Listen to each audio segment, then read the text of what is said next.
Hey, good morning. I'm going to call to order this June 3rd, 2025 regular Hancock County Commissioners meeting. Are there any adjustments to the agenda?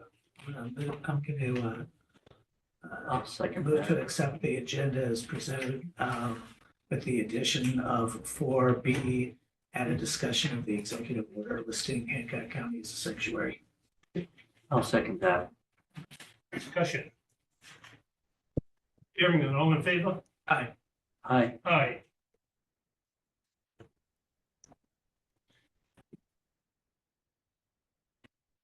Okay, public comment. Now, folks, if you're here about the sanctuary, in public comment, we guarantee you the right to speak, but you can't be guaranteed a response. Senator Wambach has added an agenda item coming right up after this that would make this an opportunity for you to speak, us to speak, and we could have a dialogue back and forth. So if you're here for the sanctuary issue, I suggest you hold your comments for when that comes up on the agenda, we can have a full discussion.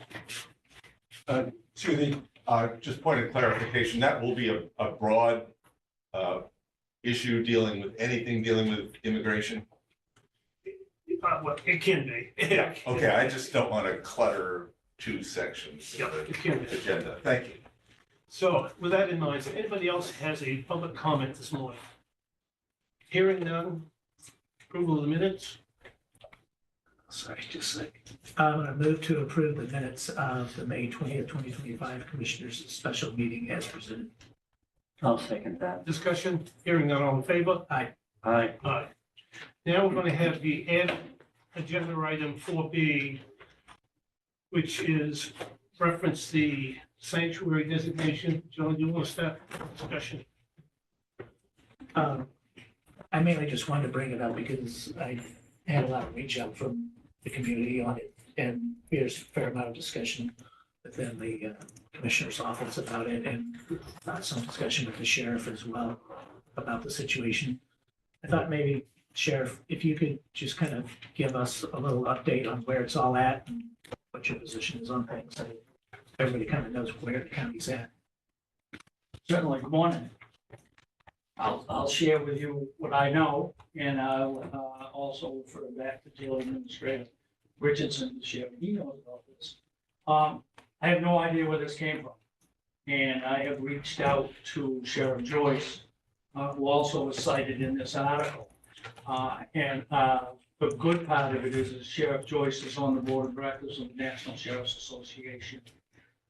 Through the National Sheriff Association, they contacted the Department of Homeland Security, and nobody can tell us why anybody's on that list.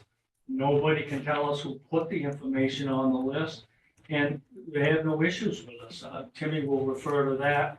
An article similar to this, almost a carbon copy, was either this spring or last fall late. So I don't know if this is a rehash, but I have nothing. But in your discussion, did you find out how to get off the list? It's all, well, the list has been taken down from. Well, no, I'm concerned that that list is down there somewhere and we're still on it. Yes, yeah, they are still, they being National Sheriff's Association, is still working to get that stuff taken down. And how they won't or can't answer why anybody is on that list. So I'm dumbfounded. I found out about it probably the same you do, magic a way to get information out on Facebook. And I've had fielded many calls and I've responded to many emails, but the bottom line is, we haven't done anything wrong. We follow the rules. I was, been in law enforcement for over 30 years and I take an oath. And that oath is to uphold the Constitution of the United States and uphold the Constitution of the state of Maine. We, in our jail, if a person is brought to us and they say that they're an illegal, and they have other charges, if they take care of those charges, in other words, if they're given bail or something like that, we release them, because there have been lawsuits around the country where agencies have held people beyond the time they legally can be held. And I'm not interested in getting Hancock County into a multi-million-dollar lawsuit that more than likely we're gonna lose. So we do that if we have the appropriate paperwork, if we get paperwork, a detainer, with probable cause that says that we can hold him, that's no different. My conversation with Sheriff Joyce yesterday afternoon, he's holding approximately 80 down there, but he's doing the same thing. He's requiring that they have this document so that, they're not gonna hold the people. They don't need a lawsuit as well. There are no sheriffs in the state of Maine that have signed an agreement with ICE. Nobody has. I've never seen what this agreement is, and I've never seen a letter in anything regarding this from ICE or Homeland Security. So where all this information and where all this came from, I have no idea. And quite frankly, we're at kind of a dead end until National Sheriff's Association can find out what the heck he's coming from. So I guess that's what I can tell. I guess if you don't mind, I'll have to come up and have him explain some of the contact he's had, because he's spoken with them in Boston, and I'll have him share direction you. Come in.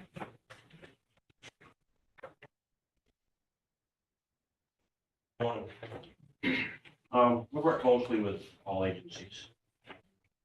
Obviously, we need to follow laws and guidelines.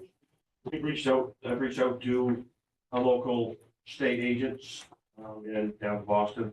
As last night, as we try and get in touch in Washington, trying to see what's going on this list, how we get removed from this list. No one can tell me why it was released, how it was released, and why we're on the list. But I have not changed my practice for 13 years since I've been here. I've done nothing to change anything. It's where we've run it from the prior sheriff to the current sheriff. The same process in the facility. That paperwork we hold them. So I don't know how we got on this list. Try and find the answer. My biggest concern is how do we get off the list? Because we can't. That's my biggest concern. Thank you, Tim. Anyone else wish to speak on this issue?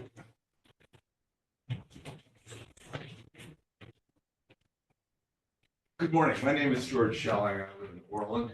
I'm a retired lawyer. I really appreciate Sheriff Kane's comments and the work he and his staff have done. This is something that's been of concern to many of us in the county. And we're aware of things going on, not only locally, but around the country. And I wanted to particularly address the issue of the impact of the allegations regarding federal law enforcement practices on our local sheriffs and police and the state police as well. To the extent that any of these law enforcement bodies are participating with, cooperating with federal enforcement agencies is a concern. It's a concern because of the effect, the impact on our own law enforcement, on the expense that are faced by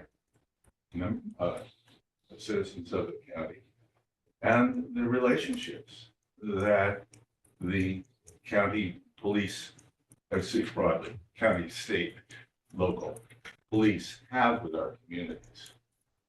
My concern arises out of the activities of the federal government, and I'm sure we've all read about those. But we know that there's it's a matter of record. They're trying to fulfill a quota, not just of illegal immigrants, which was part of the campaign, but criminal, excuse me, not just criminal immigrants with criminal histories, but any. And they're doing it with what's been shown as fabricated evidence and a wholesale ignoring of constitutional and legal rights. That is a matter of grave concern. we have in our, as Sheriff Kane has just expressed, we have well-trained law enforcement personnel here. They are members of the community. There are peacekeepers. They're the people we call, even when there's not necessarily a criminal activity going on, it may be help. But maintaining the trust of between members of the community and the law enforcement community is really critical to their effectiveness.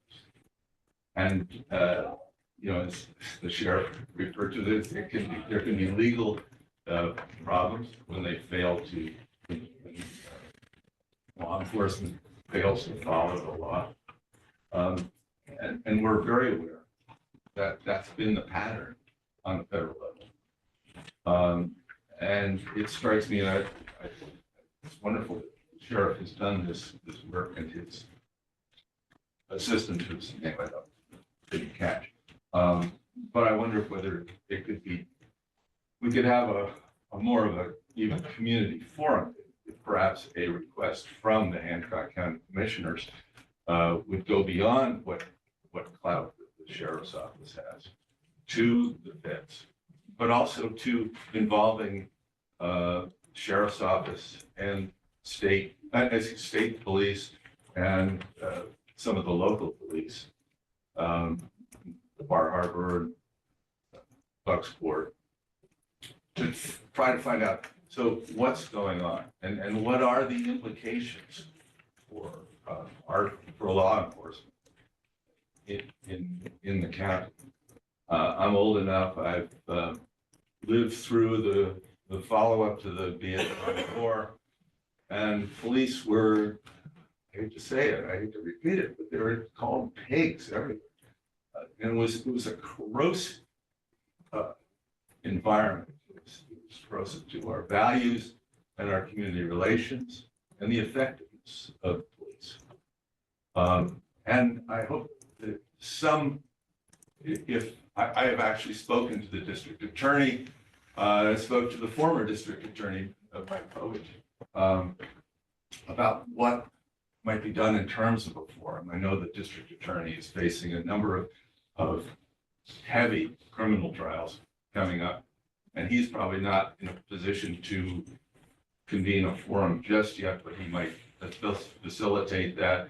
Perhaps the AG's office could help us, but involving ICE and Border Patrol as well.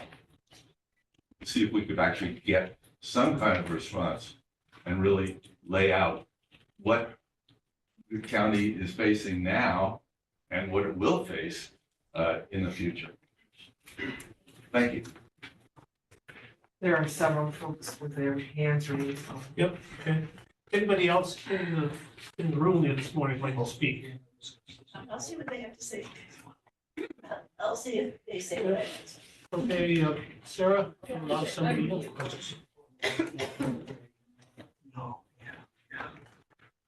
Good morning, we're recognizing you on this issue. Would you like to speak? If so, would you give us your name, please?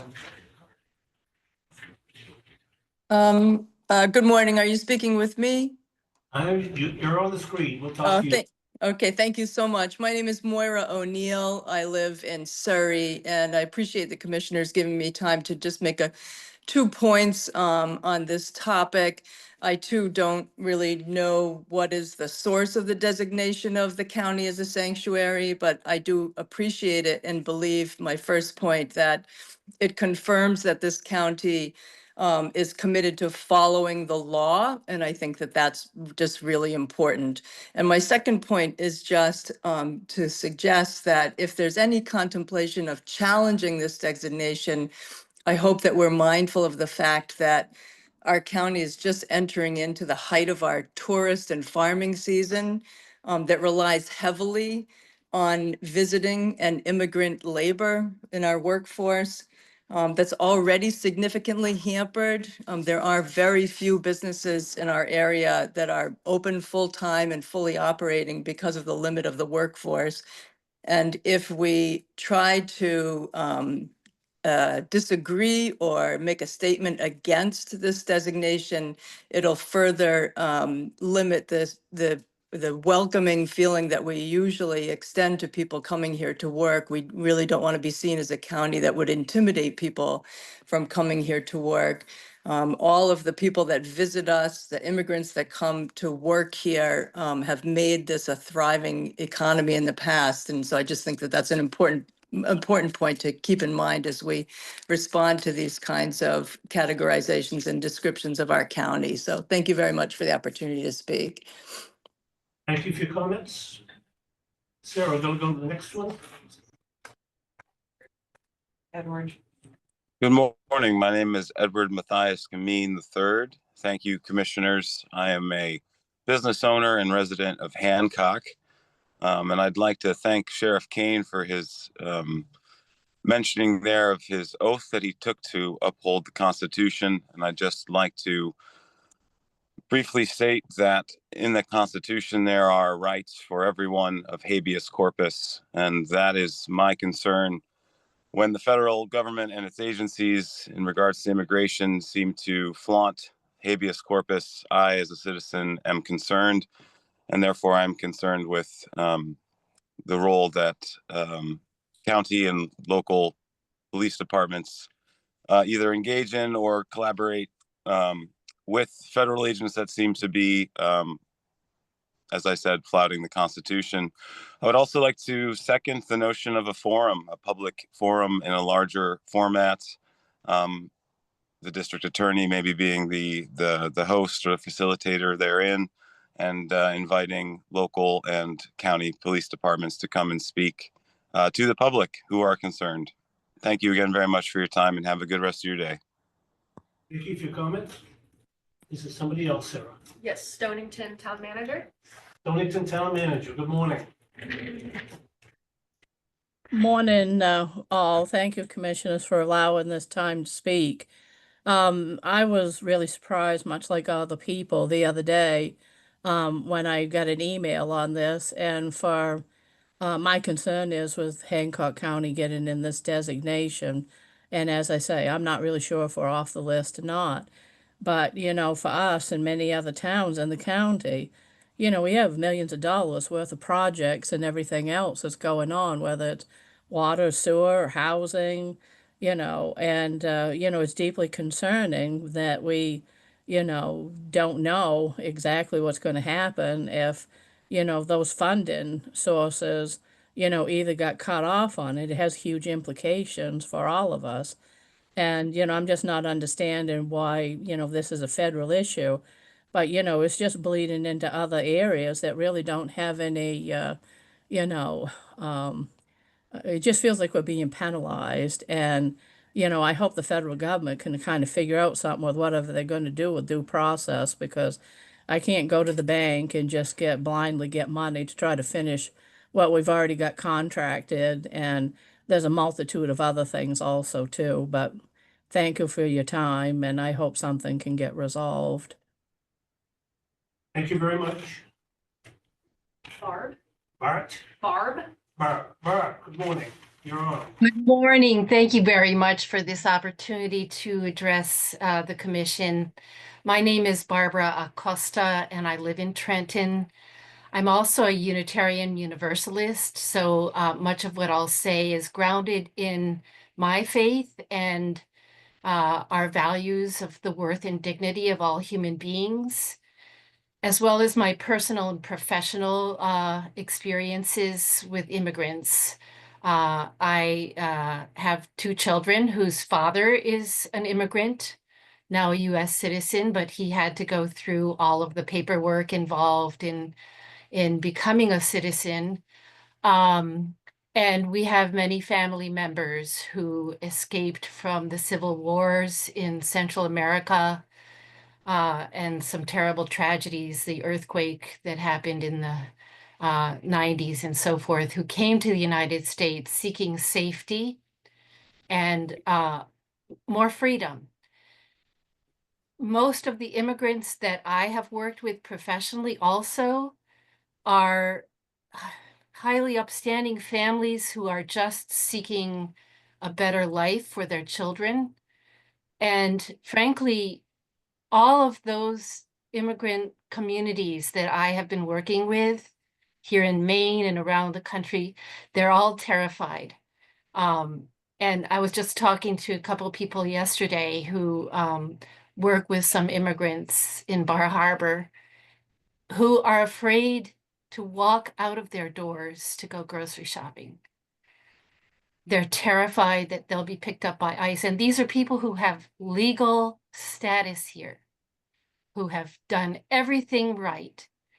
And this is just not the country that we all have, thought that we were part of, in which the right and human dignity and the constitutional rights are completely flaunted by some of our federal agencies. So I think it's very problematic. I'll reiterate also the concerns of some of those who spoke earlier, that here in this area on Mount Desert Island, we rely heavily on international workers who come in during the summer to help out in the restaurants and hotels and so forth, who come to pick blueberries, who come to do all of the things, even in healthcare. My mother is 100 years old, and many of the aides who work in her retirement community are immigrants. And if they become afraid to come to work, or if they can't even go out to get hired, my mother's life will be in danger because there will be no one to take care of her. So I just think it's very important that we draw a clear and bright line between local and state law enforcement and federal agencies in order to keep the trust that we've always had here in Hancock County. And I thank you for considering very seriously how we might communicate with our immigrant community here that they can trust our law enforcement. I also second the proposal to have a forum. I think that's a great idea. Thank you very much. Thank you for your comment. Sarah, anybody else hand up? Not that I see. I just.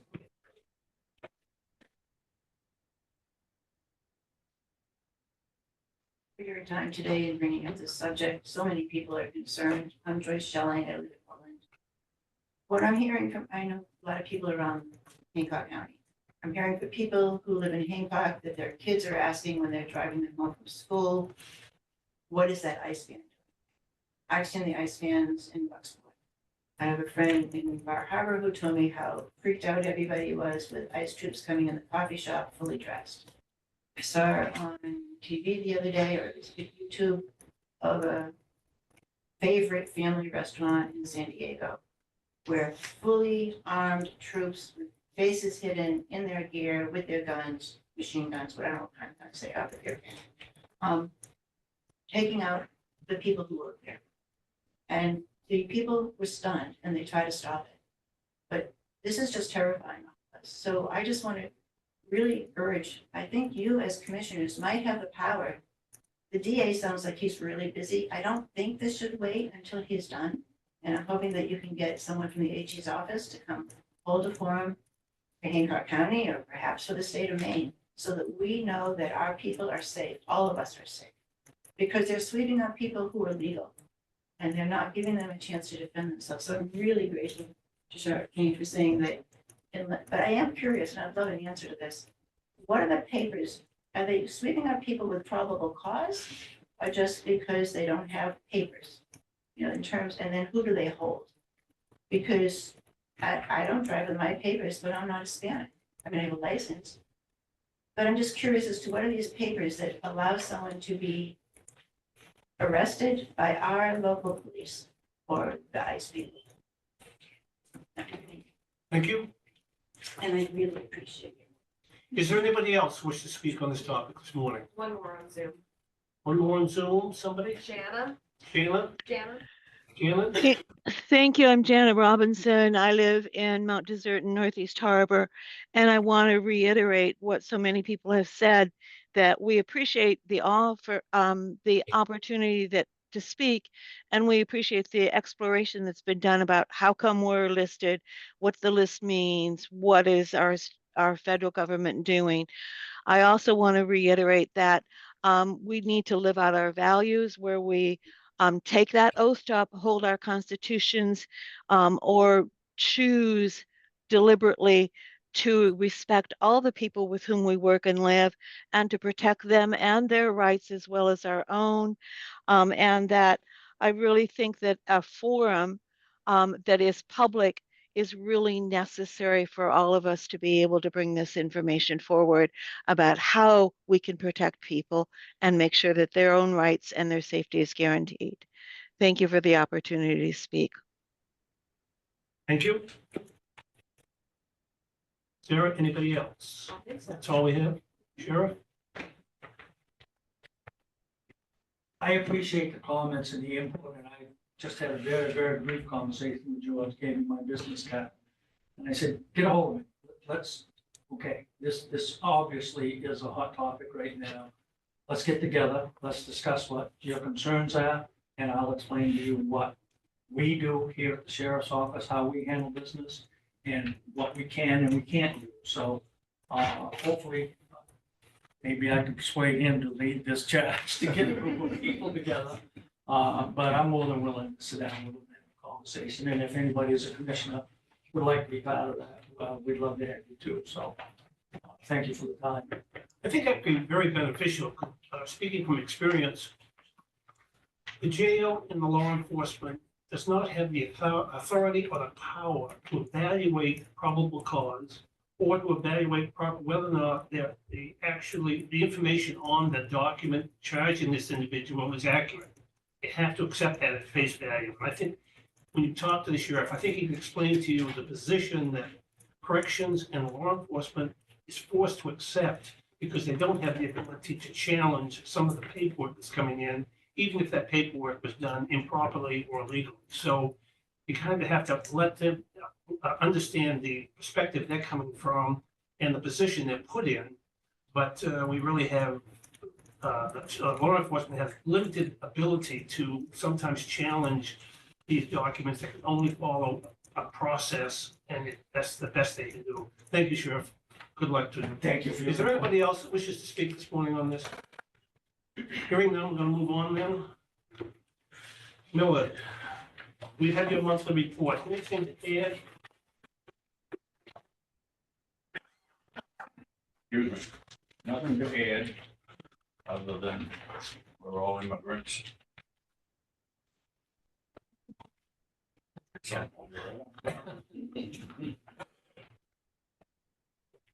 Then let's move on to this matter of paving that road and Mountains Ridge. No. Yeah.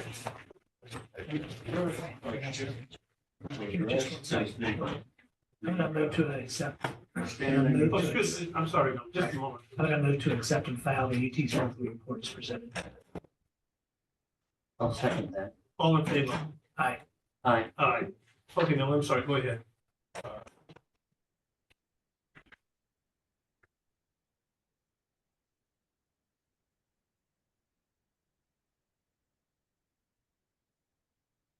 Request the commissioners to determine the standing of Peter Nason, agent for Eaton Paving Excavation LLC in the UT paving project. Mr. Nason did not attend the pre-bid meeting on May 19th, 2025. But he did in fact attend the meeting on the Mountains Ridge Road and submitted a bid on September 6, 2024. That the county commissioners rejected because I hadn't done a competitive bid process. If you'll remember, he did this bid last fall. It's the exact same project.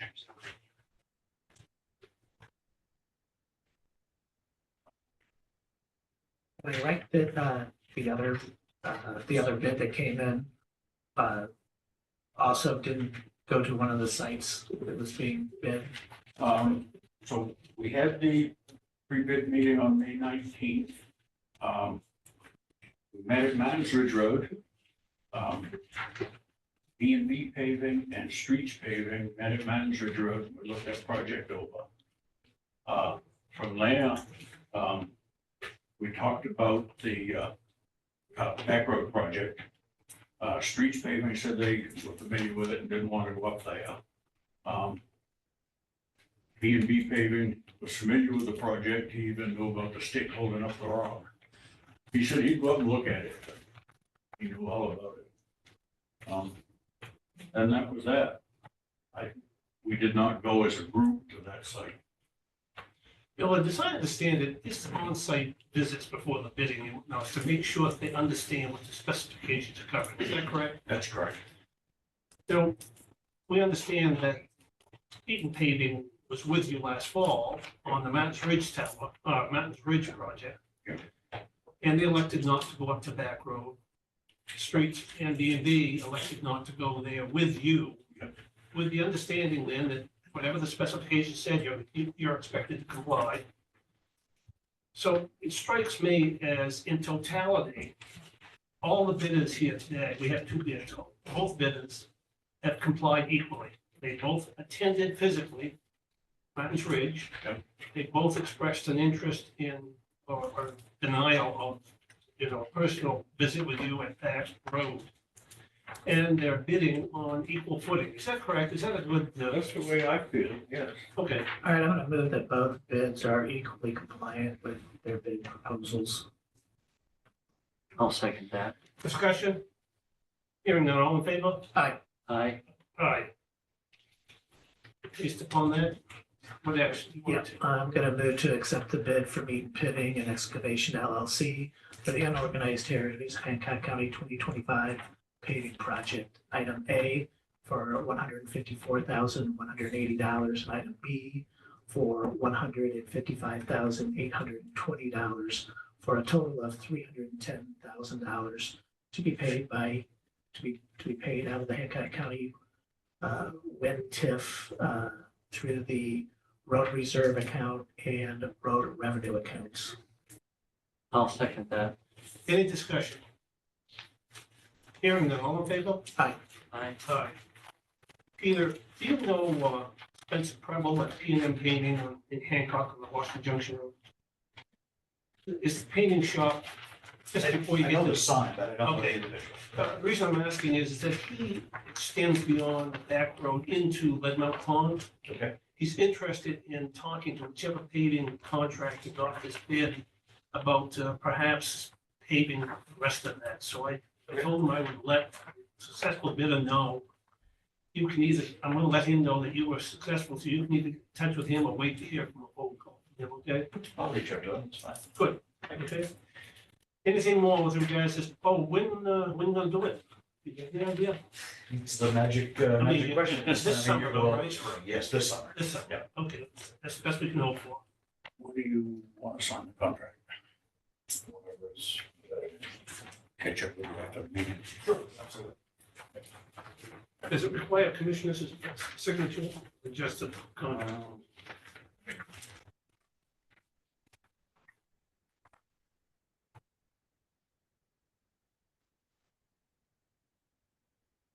You don't have to have it right now, and if, before you leave, check on that. Anything else with regard to paving? Nothing else you're gonna take. We have anything else? Oh, yeah, we have plowing. No about contract. You agreed to it at the last meeting, and this is just getting the formal paperwork signed. Have we did we motion it last meeting? You guys did motion, you just didn't have the agreement. Okay, so it just requires signing, okay?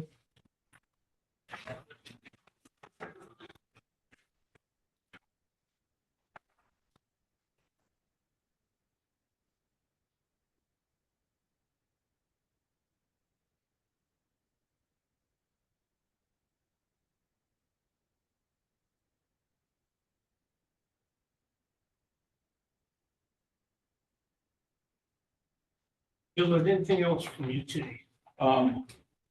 Chip Jones, Chip Jones, the state auditor for the UP is here today. He is here to meet the county commissioners.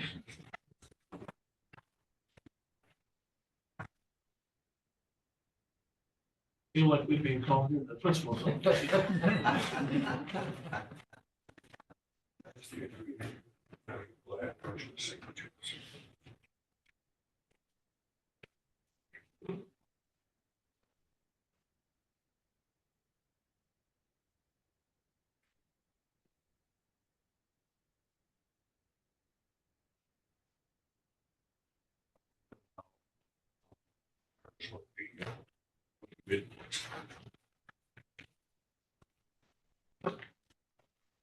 Mr. Jones, you come forward, please.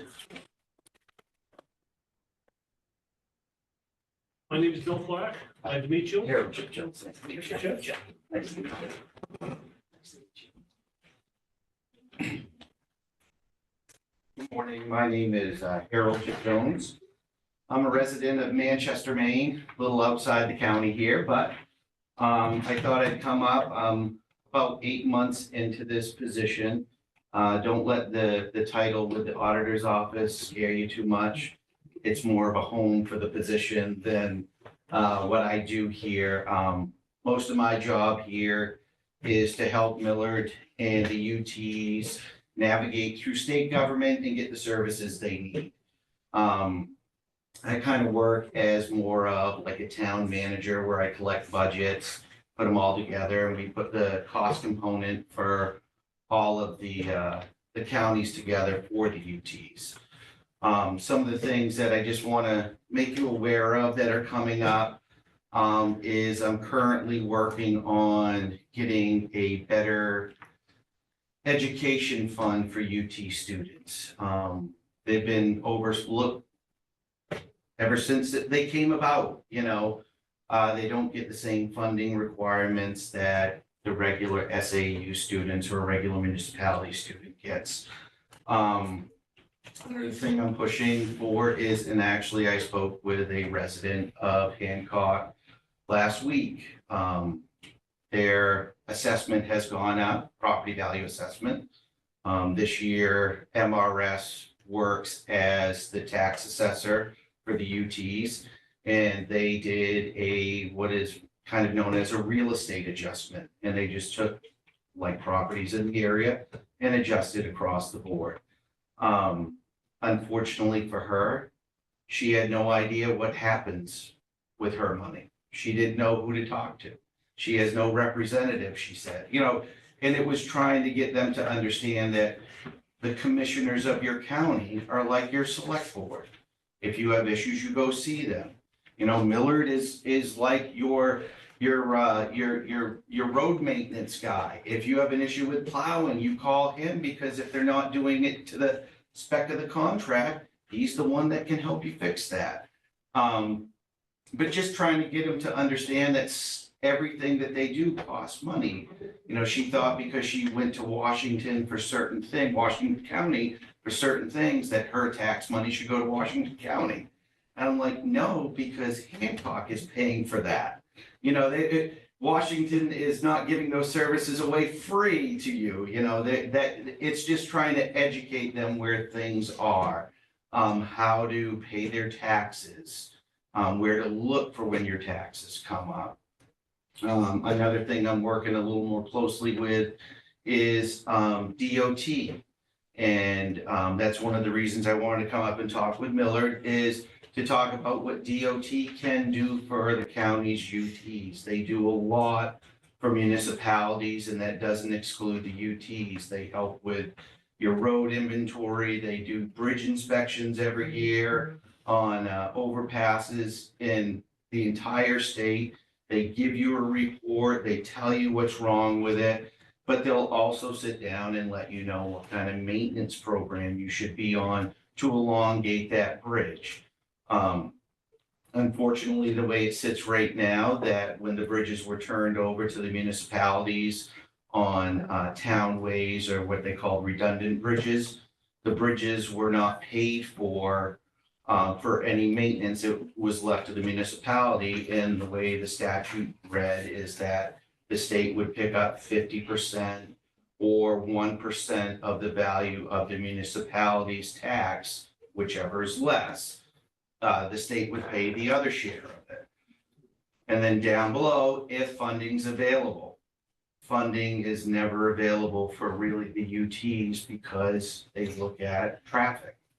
You know, there's not a lot of traffic in the UTs, and money, goes longer when you put it into a bridge that maybe sees 500 people a day as opposed to 50 people a day. So working with them, trying to get that funding for them, but helping the UTs out, figuring what can we do to elongate the infrastructure that we have here. But of course, I am available to talk with anyone, anytime.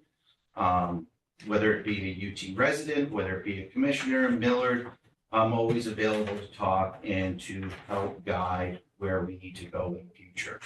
But that's really what my purpose is right now, is to help out the UTs and make sure they're getting everything that they need. Millard, help me with this question. There's a bill in legislature that could be stalling Millard's funding.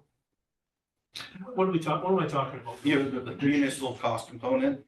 Yeah, so the municipal cost component passed the House yesterday, and it was sent to the Senate, which it's going to be passing as an emergency bill this year, so it will go right into effect once it passes the Senate. Are we over that worry that we had, Millard? Well, we still don't know what's gonna happen with the petition. Right, the people's veto is still out there. That's a real thing. I don't know where it stands on that. I think they have until mid-June to submit all the Okay, so they signatures. haven't submitted that yet, though. No, But the issue we talked about on our field trip, though, that's been resolved as far as waiting till November, So December. that's the petition. Yeah. If they get the signatures on the petition, we might have to wait until November for a budget. And that's just an unknown right now. So that is an unknown.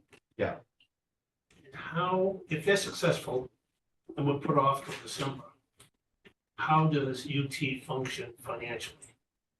That's a question that I've been asking right now, and I'm trying to work through, because everything shuts down. It's just not the UTs, it's the state too. The state no longer has a budget to work with, because everything gets thrown back up in the air. Are we going to be expected to continue to provide services even though we're not being reimbursed?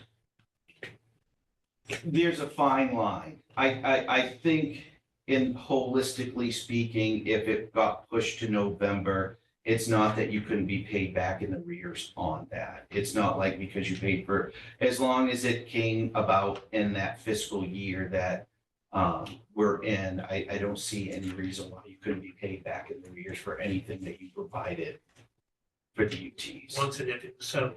Right, because what happens is, Millard submits, or the county submits their budget to me. I group it all together with everybody else. It goes all together. And then what happens is quarterly throughout that next fiscal year, the county will receive the funds associated with. Well, that's all good and well, but I can And tell then you you, have to ask somebody at the TIF department. Mhm. But we have money in TIFs for loans. Mhm. Can I loan money from the TIF to the UT to function on until November? I'd have to look into the TIF and what the agreements are with that, but We have yeah. money in TIFs for Yeah. loans. it just strikes me though, I mean, if the county had a contract with Eaton Paving to grade a road once a month, all summer long, Mhm. and it came July 1st, we said, oh, we don't get any money till December, we want you to continue to grade our roads, every month. Mhm. I'll bet Peter would say, see you in December. He looks like a nice guy. Well, Probably see me for a month or two, but I won't see me in October. He's not gonna keep us on the books for 6 months, and, Mhm. but we're expected to do that. Right. Right.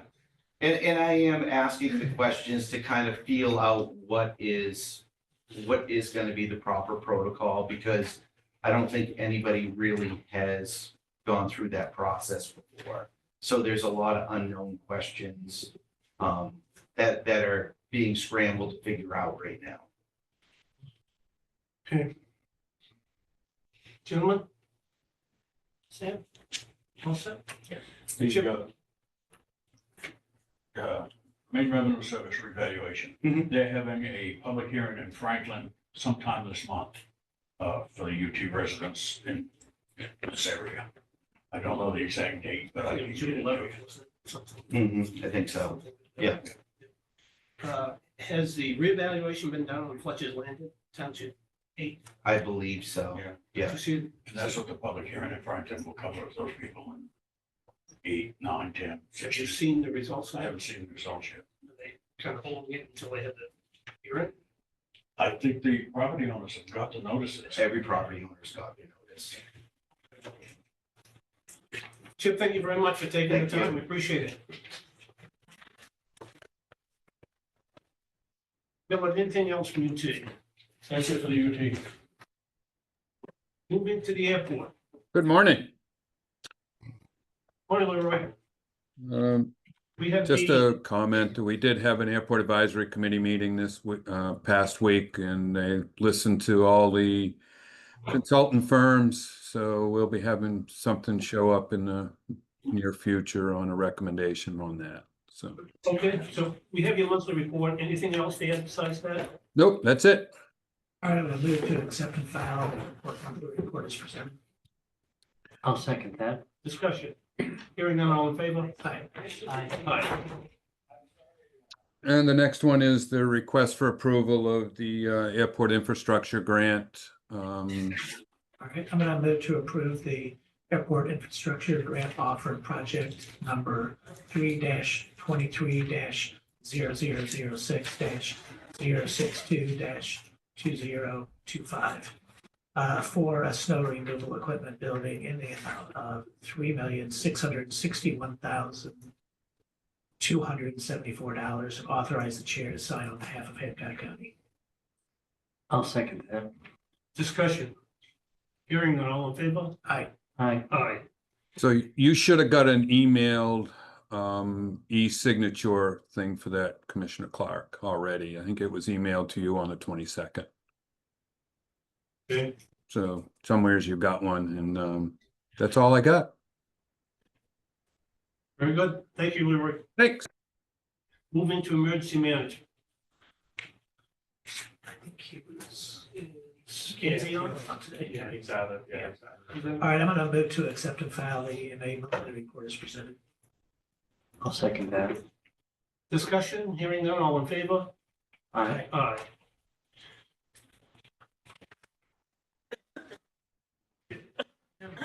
Questions? Get rid of some used vehicles. We do, yes, requesting to approval to sell 6 vehicles by means of sealed bid with the bid process. Part of that though was it sent you some information. I don't know if you wanted to amend that to 5, depending on what your position is or your thoughts are on the ACO vehicles. Well, I'm going to suggest that we take one of the pickups and give that to ACO and then take the ACO vehicle and make that substitute for whichever one we take. So you're still going to have, still going to have 5 old cruisers and 1 seized vehicle that I would suggest that we sell. But I would like to take the best of these so we don't have to do this every year. And by mileage, I'm looking at 92, which has 100,000 miles on it. Hoping that that's mechanically the best one we got. I'd say mechanically, probably, well, mechanically, they're all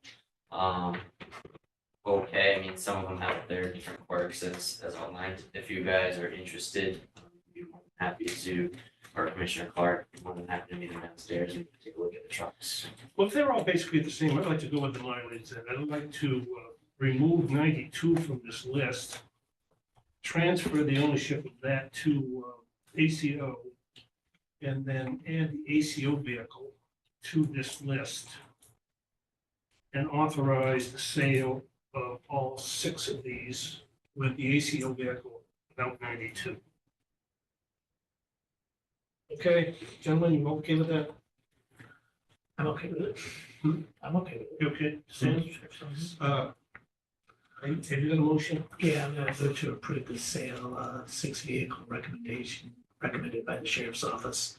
As listed on the spreadsheet provided by the county commissioners by means of sealed bids in accordance with Hancock County policies. I'll second Just that. a second, Sam. But the problem with that is that the sheet they listed us, list 92, we don't want 92 on there. We want, I don't think there's a number. Just 1 second. Is it able, I mean, is your motion able just to specify 6 vehicles? Or- I'll get rid of the spreadsheet. He's gonna make this work. Just hang on a second.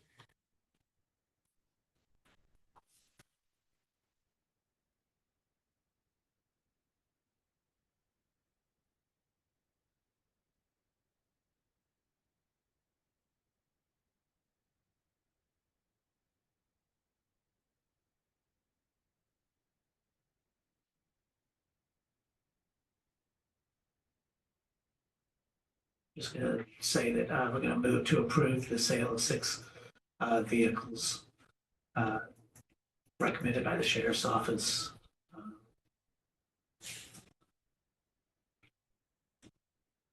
By means of sealed bids in accordance with the Hancock County policies. That's your motion, Sam. I'll second that. Discussion. Just real clarification question on that. I mean, technically, that's not part of the list recommended by them. That's with your change, so. I mean, it's a little. Did he still put that in? I thought he left out I the thought he list. left He did leave that out, but he said 6 vehicles as recommended, Okay. what I All heard right. was recommended Oh. by That's sheriff's what we're department. trying to fix. Yeah. Okay. So I, obviously, nobody knew we were gonna be. I didn't know if I could change my recommendation to 6 vehicles. We will change it. All right, I'm gonna keep it more vague. It just says, move to approve the sale of 6 vehicles by means of sealed bid in accordance with Hancock County policies. I'll second that. Discussion. Just real quick for clarification, when are you estimating these bids are gonna be due and back to the commissioners or? Yeah, so, obviously this is the mechanism, requesting the approval to do that. First, there's 1 vehicle up there left that I have to strip, and then take the decals off of 2. Also, I'll meet with the ACO to get the mileage and details of his, see what we need, if anything, to take out of his cruiser or vehicle. So I'm anticipating probably putting these actually out to bid once those vehicles are complete and ready. I'm hoping for that first meeting in July to have the bids due then. All right, so the reason I was asking is whether or not, because obviously there'll have to be some quick dialogue back and forth to make sure before the current ACO vehicle rolls off the lot and it's actually transitioned and sold, that we've been able to equip it the way we need for the truck, so he can basically swap out at the same time or soon thereafter. So I don't know if you even want to include language in that, or whether you feel comfortable enough over the next 2 meetings, we'll get what has to be authorized to buy for it. I don't think it's critical today that we know when these bids will be open. I think it's something developed, but I would say knowing that we're going to take 92 off the list with the ACO vehicle in there, we start that immediately, start that transition. Not only that, it's just paperwork we have to transfer. Yeah, I mean, there's definitely a process to it. So. Yeah. And knowing that if he needs, if that vehicle's leaving service, he needs to have a vehicle that he can use day 1. So that's likely going to involve some expense that you haven't authorized yet, because I don't know what those expenses will be, so. Sounds to me like he takes vehicle number 91 for a while his ACO vehicle is re-equipped, and then when he's done, 91 goes up for bid. Well, that's why I was asking about the bid date, because the expectation of the bidders and when you actually gonna authorize it. I mean, you can even include in your motion that can't, the final transfer can't occur until. I think we can leave that between you and the sheriff's department to work that all out. As long as you give me the money for equipping the truck for the ACO vehicle, that's the only We'll have to do concern. what it takes to make it work. Yeah, we'll have to do that. Right. Maybe we can get an idea of what. Yeah, we'll try to do that in the next, we'll try to do this in the next meeting, but that's why I'm just trying to Not to exceed understand amount. the time period, so we know what we're gonna project back to you in the next couple of meetings, so. Okay, we have a motion on the floor. All those in favor? Aye. Aye. Aye. Now I'm going to, ask for a motion to allow the revenue from the 4 vehicles mentioned here and the ACO vehicle to go back into the sheriff's cruiser reserve account. And what little we'll probably get out of Mercedes is going to go back into the drug task force account. That's where that forfeiture vehicles should be going. Makes sense. What's your pleasure, gentlemen? Just one second.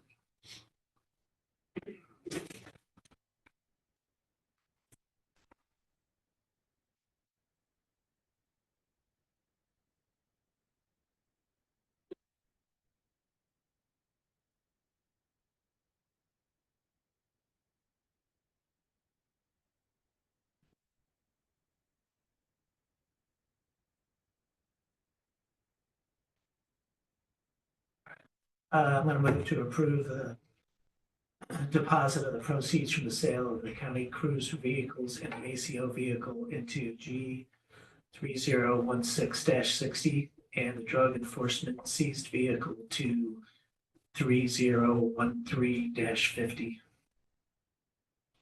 I'll second that. Discussion. Hearing none, all in favor? Aye. Aye. Thank you. Maintenance. Thank you, gentlemen, and I'll keep you posted on that situation.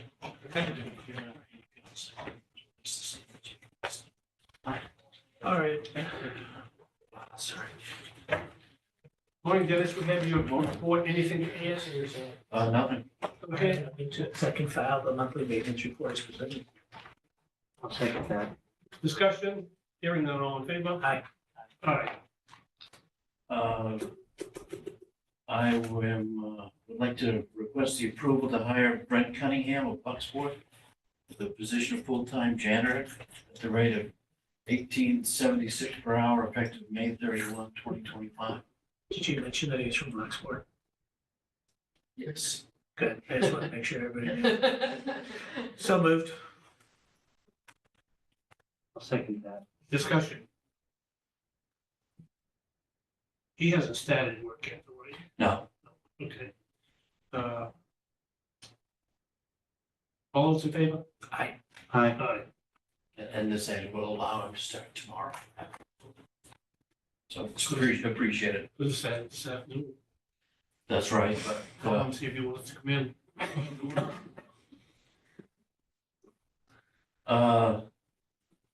next, I'd like to request the approval for the revised conditions of the previously approved mechanical services contract. This is for the AHU one VFD replacement and authorize the chair to sign this. You just approved this last month, but when I gave the order to proceed, they said, well, price has gone up. That product is not available and not available in the market anymore, and it's been replaced by this more expensive item, and we still need it, so here we are. All right, I'm going to move to approve the revised conditions of the previously approved mechanical services contract for the AHU #1 VFD replacement and to authorize the chair to sign on behalf of Hancock County. I'll second that. Discussion. Hearing none, all in favor? Aye. Aye. Aye. Oh, thank you, Jensen. Next is a discussion of the conditions of the roofs on the Hancock side of C and D. I've had two outfits look at these roofs. One, both have given me the report that their feeling is these roofs need to be replaced. The condition of building C is in better condition than building D with respect to active leaks. But both are in pretty dire So they're metal roofs, right? condition. They're metal roofs with a fiber type translucent panels that are embedded in them they're to allow passive sunlight because there's not much lighting in these buildings. And they're on building C2, which was then subsequently closed in and finished, but those panels remain. When you say the roof replaced, you're talking about the covering, right? Yeah. I'm not the- talking about rafters and everything. No, the deck, they're both, one's a steel building. Building D was gonna require some strapping replacement for sure, and the way that that is the craftsmanship used to skin over that roof is substandard in my view, so we look at dimension lumber, no steel, to replace part of that, and Dennis, in building C, we couldn't get away with, the patching repair. no, no, I don't want to call it patch, but a covering over the existing. Well, that's gonna be a discussion in a couple of minutes regarding the DA's crunch to find some space. I'd really like to move some files out of their building as quickly as possible. In fact, Michelle's got a quote for a container that we could put inside building D, but for the cost of procuring it, moving it there, I wonder if we could patch that section of the roof and. Is there only one section on C that's? Yeah, it is, that one section, yes. Where is that over It's right over that file area that we. the one we just built? So if I could get, that building, that roof patched and move on to building D at this time, I think that would be a practical solution. at this So time. you're just suggesting a temporary patch essentially, and then Yeah. we're still gonna get things replaced, right? Yeah, so what I would do is go out to bid for building B immediately, and then put the patch on. Use our existing resources out there, because I don't think the cost is gonna be anything we have to go, anything beyond 2,500. So, For the patch? for the repair, yes, But that, and that would allow us to act almost immediately on putting our shelving up and moving the files and doing it. we wouldn't have to build that, buy that container. Right. And Michelle, Michelle's concern is the timeline. Michelle, why don't you come forward, hon? That's okay with you, if we can patch that to your satisfaction, it won't leak, it won't damage your files and whatnot. We'll go back to Plan A, put that in the new space that we just developed for you. And won't buy a container. That's fine as long as, obviously, that Dennis and I and Michael talked, and my biggest concern is just a timeline. If this is something we're gonna just do a patch job on for right now, how quickly can it happen? And then the shelving unit, I mean, are we talking months? Are we just talking a week or two? No month. I think Is that okay? I mean, it will have to be if that's what the commissioners decide to do. I just need it done sooner than later, obviously. Yeah. I just need to have some space over there. Can I ask a quick question? So Sure. why were we looking to buy a container instead of renting a container? Because when we talked last Friday, we looked at depending on what the quotes came back out for the job, where it is June now, we weren't sure how soon a contractor could even get out there to even replace the roof. And when we talking late fall, or if even this year, based on the weather. So I was looking at a quicker solution of, was the county gonna eventually have to buy a container for storage anyways out there? And so I just thought, well, maybe we could buy it now. And then once that roof had been repaired, then we can move our files from that container into our actual storage space out there, just to, and then the county could use that container for whatever else might be needed further down the road. So, And Dennis, you and I have talked about container, but the more I think about it, putting all this money into tightening up a building, and then you put the building inside of the building. Just, If we replace the roof, the idea of a container would become necessary. we need to segregate even the single building, do the same as we did in. Yeah, exactly. Even indeed, I agree with that. And even if we couldn't get you out of there within a month, I would still think it'd be even cheaper just to go and rent a storage unit, somewhere, a space big enough to put your stuff into for a couple months. A lot cheaper than the container, I think. yeah, I just didn't, it's just the manpower of having to move all them boxes, manhandle them 2 or 3 times. Because I mean, even up on the 3rd floor here, that area that we have in there, maintenance has moved a bunch of our boxes now, but the problem is like, everything was just thrown in there. So you open up the door and it's just a wall of boxes, so. I was curious, in the space that you guys have developed on site, where they're gonna go, is it just like a wall room that you've created? Yes. Room? Yeah. Is it just a standard like 36-inch door? Yeah. I don't know. I was just thinking to myself, like, some of the stuff. I work with pallets all day long, so Yeah. when I think of this, I'm like, yeah, don't move it 3 times, strap the stuff on a pallet and just move it around from place to place. It doesn't quite make sense. There's a good chance, once it gets in the storage space, it's not gonna leave for a long time. Right. Right, but we do have the advantage of, when we transport the stuff, we can drive right into the building, and back right up to that, so that's. Even without the issue of the DA's office is presenting the storage, we need to start getting building C and D in shape. Agreed. Building C is a great building, it's a wonderful shape. It is. If we could just get it to the point where we can start using it. I was out there the other day, and driving rainstorm in D, you couldn't even walk around in there, so many leaks in the room that, they're just leaking. Yeah, D is everywhere.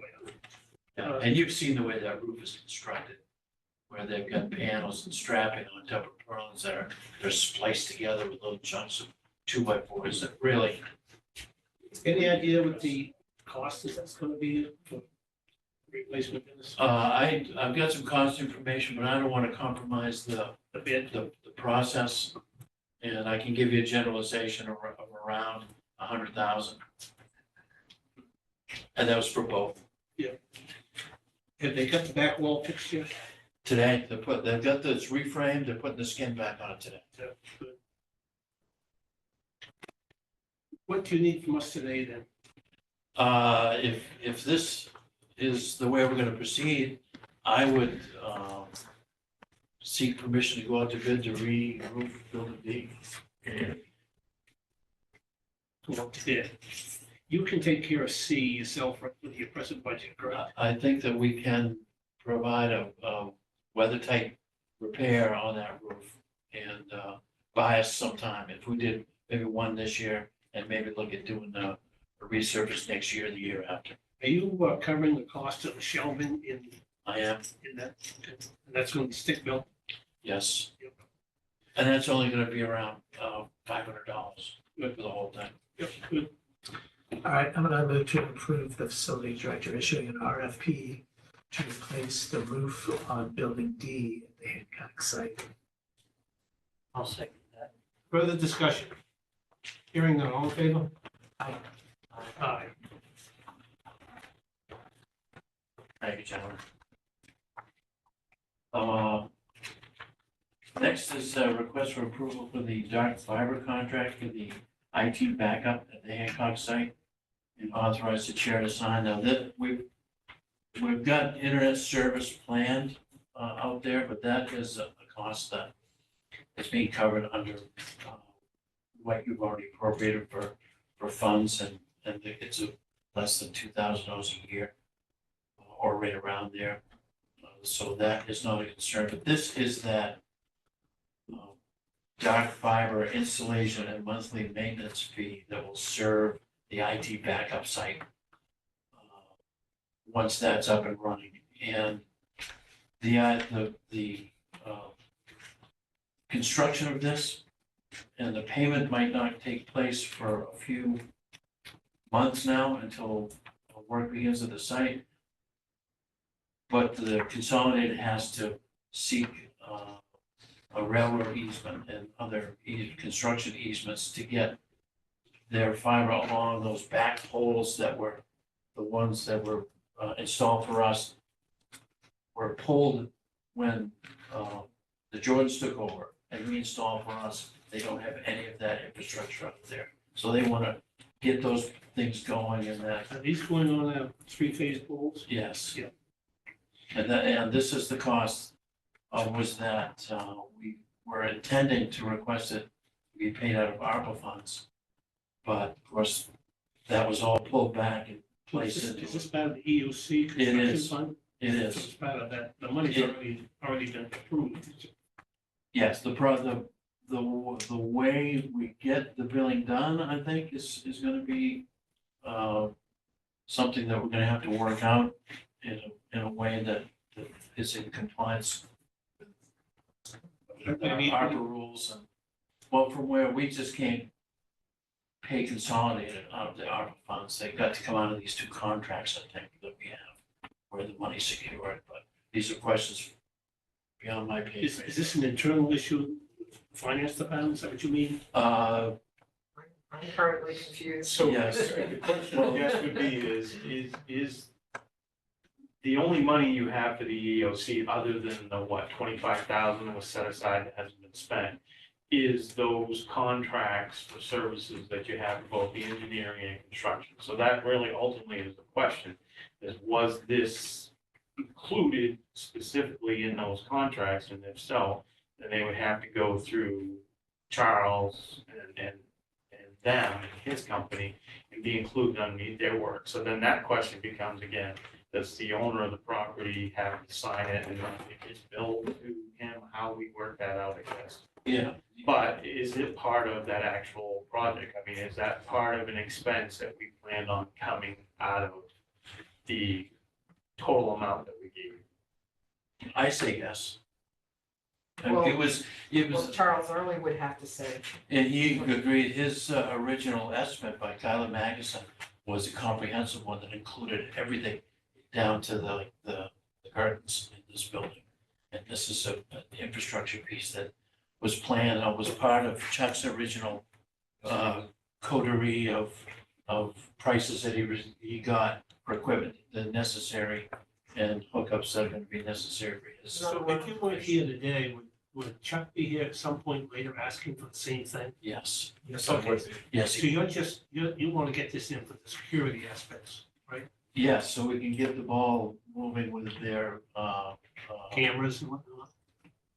Is this part of that? yeah, no, that's the internet service will help us with cameras and so forth. This will allow Consolidated to begin construction, to get the right of ways and the easements that they need to get their lines out there.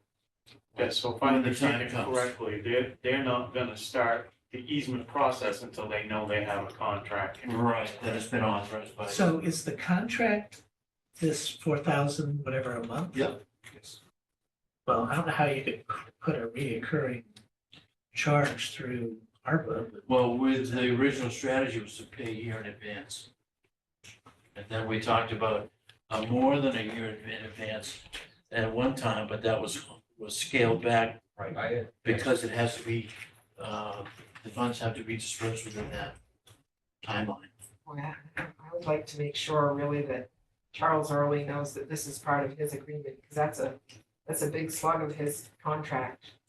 If we're working out a 12-month contract ahead of time. Yeah, actually, I think this would probably come out of the EL Shea side as a contingency on their construction side. But either way would be fine with me, but we just want to make sure that you and Michael are satisfied that this is going to be appropriate with respect to the ARPA. Well, is there more work needs to be done to reassure us that that is the case? Do we need to talk to E.L. Shea and I've had preliminary discussions with both, and they're both agreeable to, these would be kind of transactional, if you will. So in other words, they would bill us and then pay Consolidated, or some arrangement of that nature. It would certainly be easier if we just paid the bill directly and wrote it off, but we have these rules we have to follow. Right. I I feel like we it's need good. to. I really don't know. I feel like maybe we need to have a coming right up, but Yeah. a discussion very soon A to roundtable. figure out the logistics here, We'll bring because E.L. Shea, Louis Mom, and county officials maybe together. if Michael agrees, Yeah, no. it feels like we need to iron out some I agree details. at this point, because it's not, I mean, it definitely has to be something that was built into that budget that they gave us that the commissioners approved. So one, you kind of want to see where that falls in their budget, so we're not just approving it now after the fact. Right, Otherwise, it can't come from ARPA. right. Now, the other question I'd have to ask, and I don't know if Chuck can fill this in too, but even though it's for a year or whatever, in theory, in January, would you have that built into the proposed budget you're starting to prepare now? Yes, Yes, I would. So after that, it wouldn't come out of this anyway, so it isn't a full 12 months. Well, it could be 12 months, but it wouldn't kick in, the budget wouldn't kick in until July of next year. yes, In other words, Well, and then that's the question I'm asking, whether or not you're going but yeah, to. that kind of reasoning does apply. whatever. He'd budget for 5 months next year. And in which The 7 case, months would be covered under this contract. I don't know that we want Yale Shea or one of the other contractors to be paying the bill if this is a. if Well, this this, is a- yeah, If it's a contract of the counties, we don't want to leave them responsible or have their name on the contract. Well, I don't think this is the Right. first, I don't think it's the first time this is going to come up. We're gonna I have agree, other- yeah. We're gonna have other issues whereby Yeah. we're contractually For obligated. them to provide it, so if it was a cost built into that agreement, then they have to put that money for the year Yep. from that amount. Yep, Uh, and then we pay them. Dennis, I'm gonna suggest that we have to table this for a couple of weeks. You need to get these details worked out. okay. Do you think that's critical? They're looking for this, the approval, not payment, There are at two, this time. there are two here, right? There's a second one for 200 a month. That one I've already Yes. executed. Oh, I oh, guess it's- So the only problem with approving it is you gotta be able to pay for it, so. And that would be the second question, if it can't come out of those funds that's part of that ARPA money that was turned over to those two contracts. Right, that's why this I is. think we can all agree that we had dark in that We did. $3.7 million project, right? Right. Chuck, I brought it, we had dark Well in in advance, this, yeah. in the total project, correct? Well, I brought those costs to you 3 times. And Yeah, but not everything that was on that list got into the contract. got into it or not. Yeah, so that's why, I mean, that should have been a specific item that should have been incorporated in his final budget that he gave back to the county, or didn't, I mean, one way or the other. So that's the question, We should really. just find an answer on it. If you didn't, we missed something. Well, yeah, what is it considered as a part of the project for sure? Is it specifically identified? I mean, there's lots of things that aren't specifically identified. Which are, The type of screws that we use to fasten down the well, whatever, But you know, I mean, the estimate was obviously based on a set of plan Yeah. specs. So there's Yes. somewhere there's a basic understanding of what was set aside as part of the budget to go towards what. And if it's Yeah, there, great. If it's not, then that presents an issue. Because Yeah. we cannot now make a decision today to spend ARPA money. Because whatever you decided before December 31st is what we're obligated and able to pay. Right. I mean, that's the bottom line.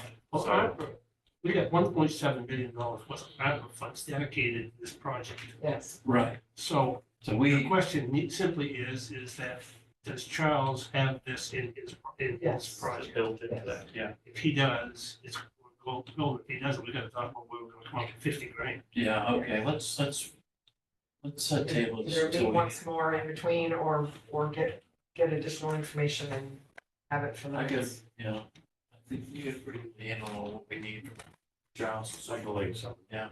Okay, I Let's guess set up that meeting. we're gonna have to table this for 2 minutes. Okay. Get it back just as soon as you can. Sure will. Okay. Anything else, Dennis? No, Thank you. Josh, good morning. We have your report. Anything to add? nothing to add to the report. All right, we'll move to accept and file the human resources report. Discussion? Hearing none, all in favor? Aye.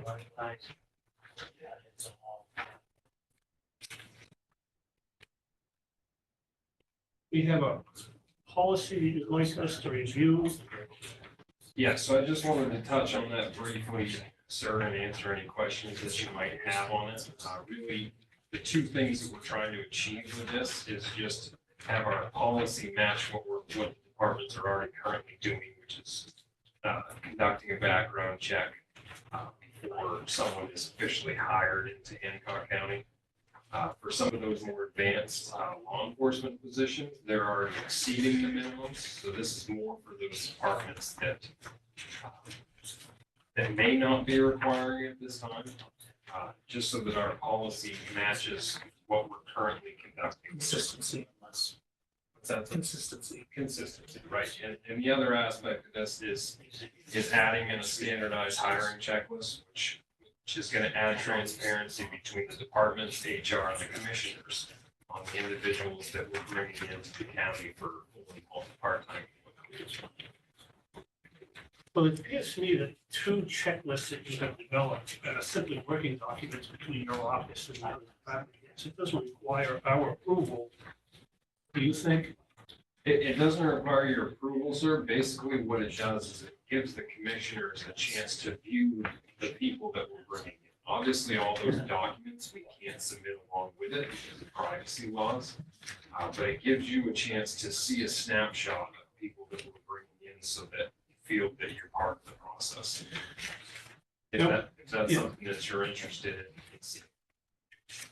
You and I discussed a supplement to the application for law enforcement. Is these substituting that suggestion? Well, what we want to try and see, sir, is transparency across the board in all departments. So what we're trying to achieve with this checklist, particularly with law enforcement, is if you look on the checklist, there's a lot of those items that pertain only to the law enforcement positions.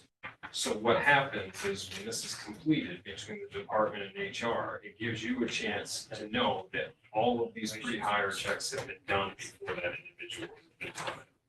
Now, with the law enforcement and CJIS requirements, they can't complete 100% of those before that person starts duty. But it gives us, I think, a better snapshot of all the things that are required to be done before that individual is hired, so that we can limit the amount of risk of bringing that person in. And maybe they fail something along the way that is going to jeopardize their employment. My problem is that if we depend solely upon these two checklists, information we get assuring us that they comply with everything. Quite honestly, it's the sanitized version of whatever the department head wants to give us that he's assured you is in effect. And quite honestly, there's a little problem with that, considering what's happened in the past. I'll give you an example. They could say he's complied with the age requirement. All right, check it off. But complying with the age requirement for an individual who's going to be hired as a patrol deputy could be that the guy's not 21. He's only 20. He does not have 60 college credit hours. But if he gets into the academy and graduates before his 21st birthday, he's met the requirement. We don't know that. And that's a big if in deciding whether or not we want to risk hiring this guy and he doesn't get into the academy, because then what do you do? You know, and it's like residency requirement. Well, the guy's legal residence is Old Town, but he lives with his girlfriend in Brewer, so he's met the residency requirement. Well, geez, we really want to allow that, but we don't know that because it gets sanitized by, the department head in an effort to get the guy hired. And that's why the suggestion I had for the application process was to be filled out by the applicant, not the department head.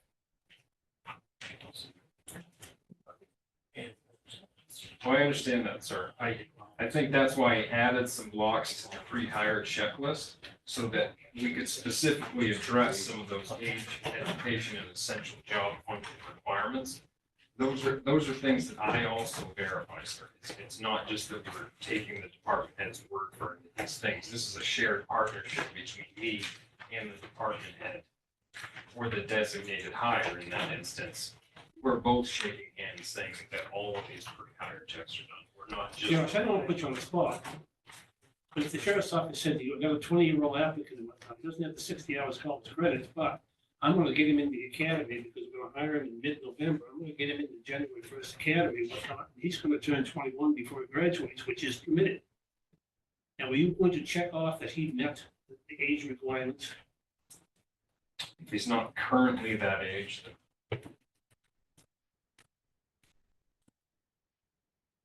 I mean, at some point, it gets down to how far, how close does the commission need to get into the weeds, I guess, with these? I mean, if you have two, one's elected, one's appointed official verifying the documents, at some point, you've kind of got to trust that they've done what they're supposed to do, and if they don't, well, then that's when you start looking at, well, do we have the right people in place, I think.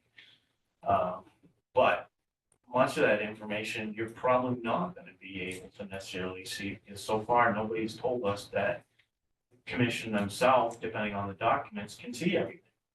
So I don't, it's a hard, I understand where the commission's coming from, but at the end of the day, too, the people that we hire, we have to be able to trust can do the job they're hired for.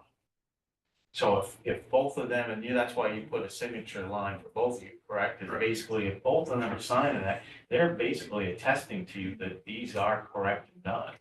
And if they're not, and they've attested that to you, well, then that's when you start building your case for why something else should happen. We have a statutory requirement to approve employment. It's our sole statutory requirement. And for all the years I've been involved in county government, there's never been any documentation given to the commissioners on this guy's capabilities, qualifications, and abilities. And it's always been a leap of faith. Last time we hired 3 guys and whatnot, I think that was taken advantage of. So. Well, this is just a start to the conversation, sir.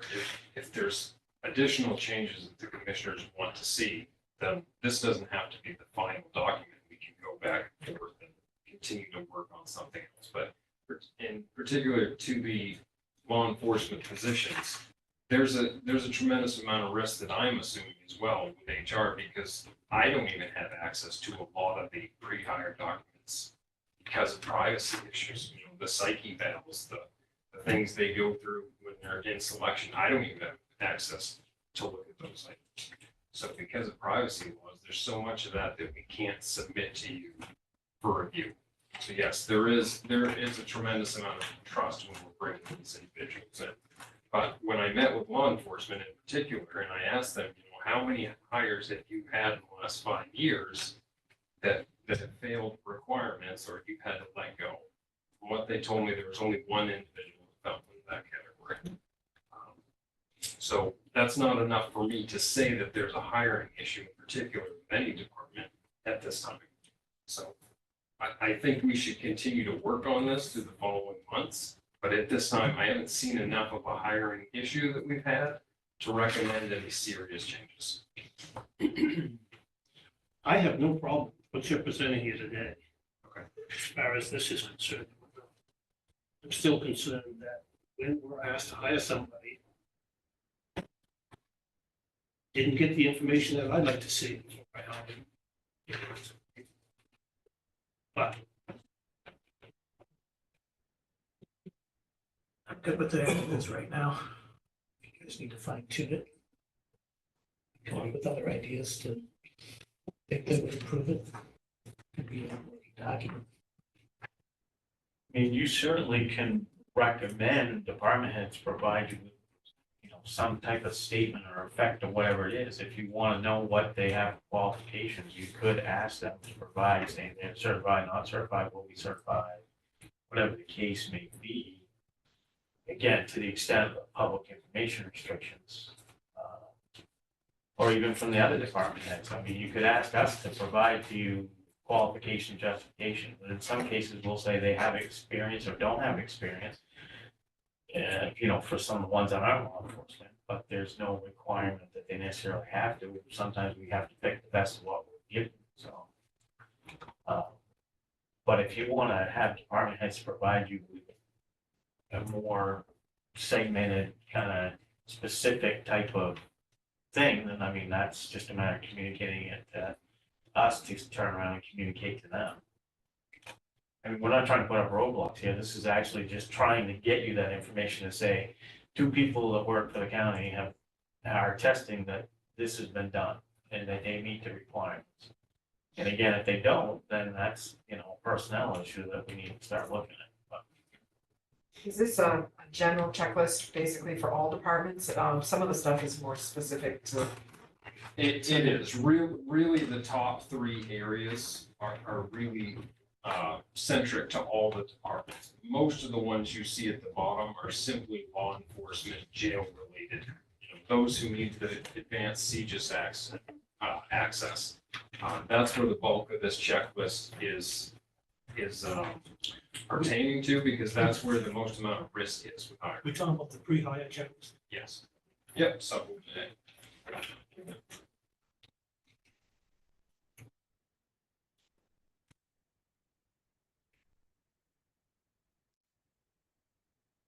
So what do you need from us today, Josh? Well, what I'd like from you today, sir, is approval on this just as a starting block, and then we can run a trial phase. Do this for You 3 to approving, 6. are we approving just the policy changes? So you're approving the policy change that a background investigation is completed across the board before any hire. And also to add in the Hancock County hiring checklist as an item that will be used by all departments before hire. And this is this pre-hire checklist that gets submitted to the commission so that you can view and make sure that this applicant meets minimum age, education, essential job requirements. They've passed their polygraph, all of this stuff. So if I can ask real quick, so I thought when we talked about this, conceptually, you were looking for their approval of what you presented here, and then the actual personnel policy, we were coming back to them again at that future meeting with the actual revisions built in for them to sign a document to approve personnel changes, is what I thought you and I discussed. We can do that. We can meet back again with this at a later time and discuss the policy updates. I thought this gave the commissioners better transparency as part of the hiring process so that you can see all of the things that are being done. I think Mike was talking about the Yeah, I'm talking about the process. actual policy itself, not what you're proposing. Like, if they're not opposed to it, then it really would be a formality to come back to them, set up with the policy in the way that it's supposed to be set up to approve. And approve it at a future meeting, which conceptually they would have, I mean, that's the way I understand my Which would conversation. If I include- misunderstood, I which would apologize, include these. but that would include what you're proposing to them right now. So it's not changing anything, it's just putting the actual policy changes in place and presenting it to them, presenting it to you to sign off on. Yes, that's correct. Okay. But still approving it the way you've designed it here. So I guess by general consensus, yes. We agree to this, go ahead and put that in proper format, bring it back to us for signature. Or approval and signature. And I think that's where we stand today. Okay, thank you. I would say that the two checklists, though, I still say ought to be a working document within your department and whatnot, so that if you want to make a minor change, it'll have to come back to us for approval for that. So we're not approving, it's part of the policy, what the form says, just that there'll be a checklist, pre-hire and post-hire checklist. Okay, thank you. That's for you to develop and revise as you see fit. Okay, that would make it easier as we Make it easier for us to, update we this. don't have to get involved in that every time you want to make a two-sentence change. Okay. Anything else, gentlemen, with this?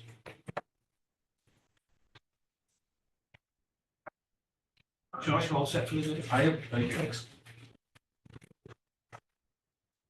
Treasurer's office. Move and accept, move to accept and approve the monthly bills and warrants as presented. Discussion. Hearing none, all in favor? Aye. Aye.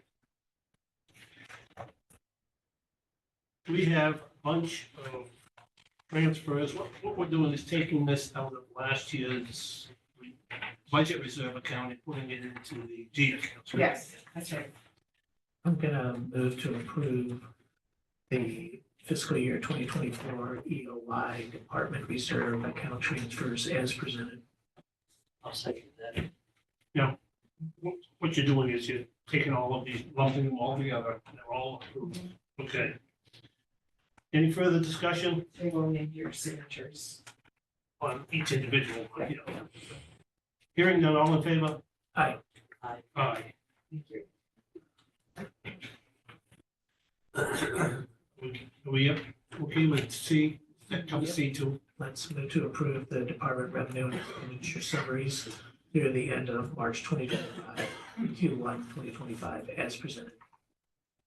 I'll second that.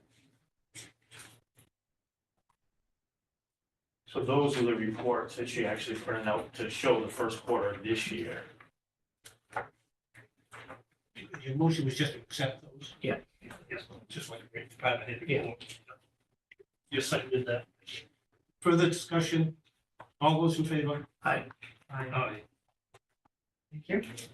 Everything seemed pretty, About where it should be. nothing jumped out like, oh my God, Right, what is happening?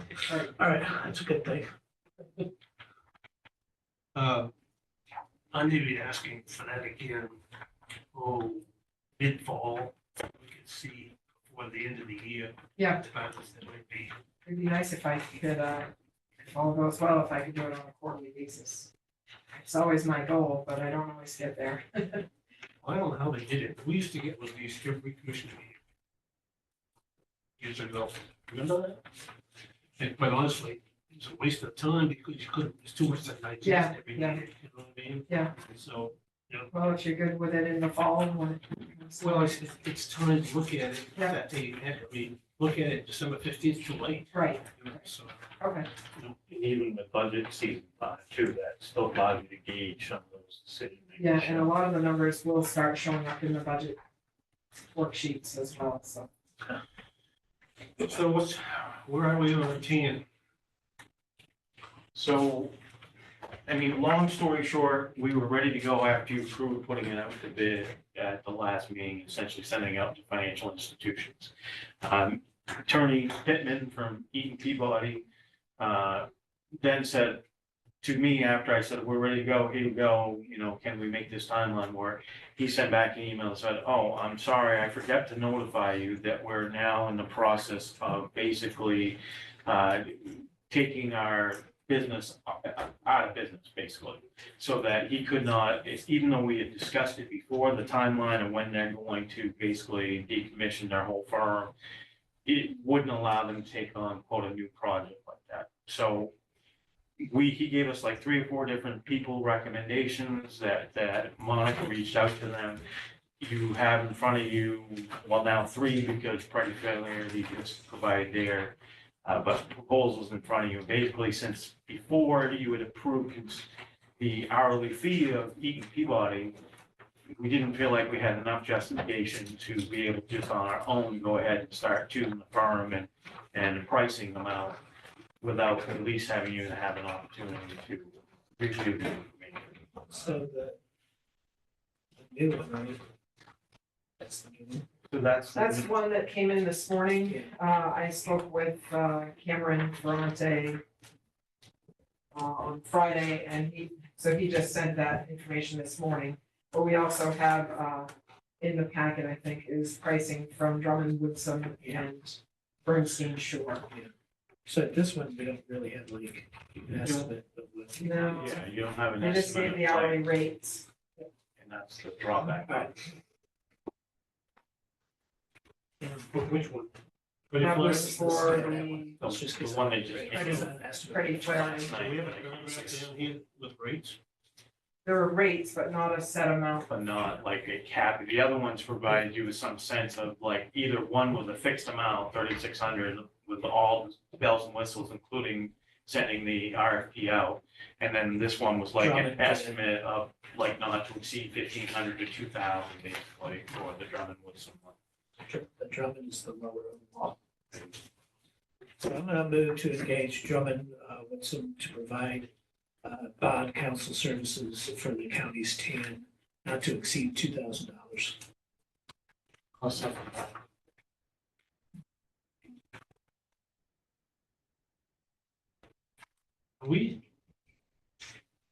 You think we're safe enough saying not to exceed 2,000? Well, I mean, hopefully they won't exceed it, but you never know what's gonna come up, so. What happens if they do? Well, then we're gonna take it probably upon ourselves that we can squeeze it out of the budget up to 2,500 anyway, but I mean, right, you know. Hopefully it wouldn't exceed the 2,500, because then you'd be looking at, even though we did kind of a bidding process, but. I still think though that doesn't violate the bid process.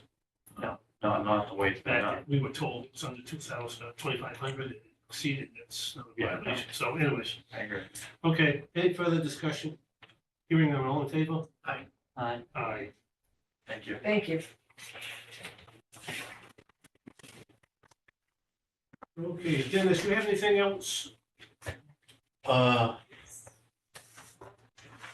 Just to say that, and thinking of the reason that I was gonna bring this, dark fiber contract all the way through EL Shank.